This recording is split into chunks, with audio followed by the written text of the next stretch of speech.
बात जब भी हो सानिया तेज गाम की, बात जब भी हो लॉकडाउन के दौरान मुश्किल में मुब्तला इंसानों की, जब बात हो तबलीगी भाई और ईरान से आने वाले ज़ायरीन को कोरोना लॉकडाउन के दौरान आइसोलेशन में रखने की,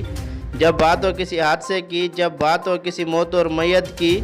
जब बात हो किसी के साथ नाजायज़ी की, जब पर जुल्म के ख़िलाफ़, जब बात हो मजलूम के साथ जालिम के सामने खड़े होने की, और बात जब भी हो ईद की तो बात होगी मीरपुर खास डिवीज़न समेत सिंध भर में मकबूल अवामी लीडर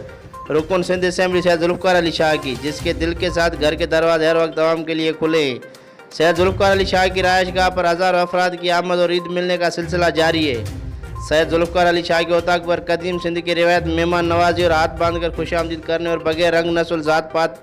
गरीब अमीर की यकसा इज़्ज़त की जाती है। सैयद जुल्फ़िकार अली शाह आपकी तरफ से, मेरी तरफ से जो नाराज़ है उनको भी, जो दूर है उनको भी, जो बात नहीं करना चाहते उनको भी, और जो ताल्लुक़ नहीं रखना चाहते उन सबको दिली ईद मुबारक। Bureau report Sajid Solanki, Sindh social news, Mirpur खास।